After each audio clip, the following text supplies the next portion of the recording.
Practical Anarchy, A Guide to Self-Determination, Dickie Dredd. Section 91, Anarchism and Art.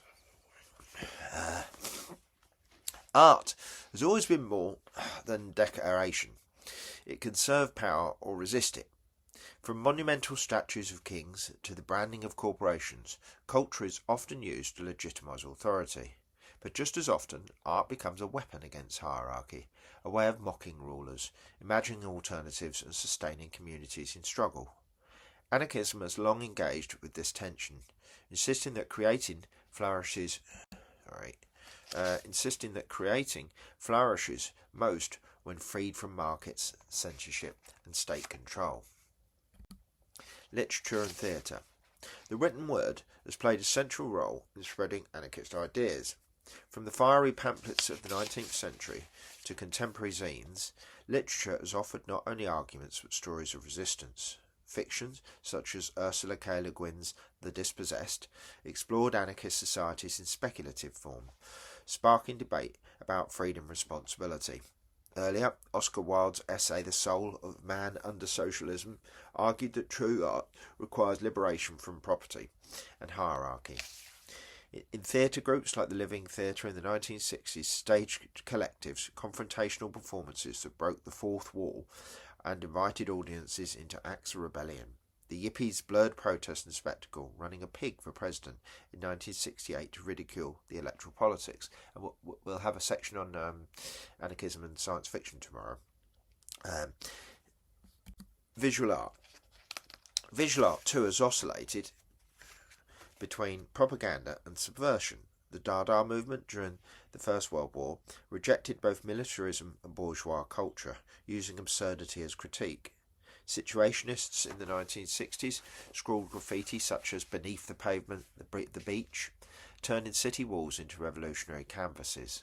More recently, street artists like Banksy have popularised anti-authoritarian themes, exposing war, surveillance and consumerism with satire that slips just past galleries into public space. Squats across Europe have become laboratories of visual expression, murals, banners and installations that transform abandoned buildings into zones of collective imagination. Film and media. Cinema has also carried anarchist currents.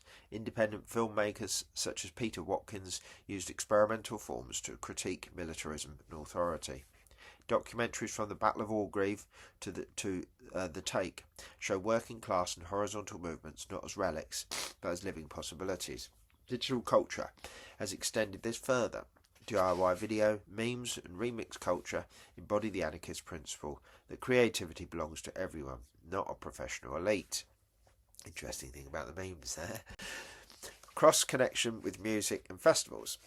As the previous section showed, punk and rave cultures modelled collective creation, DIY ethics and resistance to commodification.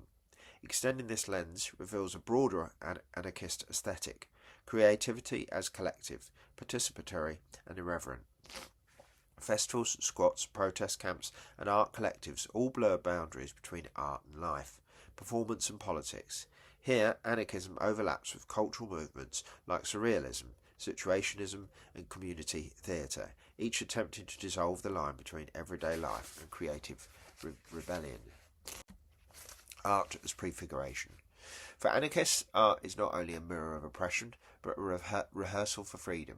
Collective murals, plays devised in workshops, open mic nights, carnival processions and community filmmaking all enact the principle that culture belongs to all. They show that art is not a commodity to be consumed, but a process of participation. Just as anarchist politics builds assemblies without rulers, anarchist art builds creativity without gatekeepers. Cross-references in this book highlight the pattern. Punk and DIY, carnival and festivals, and countercultural practices. Together, they show that culture is not secondary to politics, but its beating heart. An anarchist society would not only redistribute wealth and power, it would also unleash creativity, long suppressed by hierarchy. And hopefully we do a larger section on anarchism and art, because obviously I've only touched the surface there, and I'll do that with Nigel, hopefully.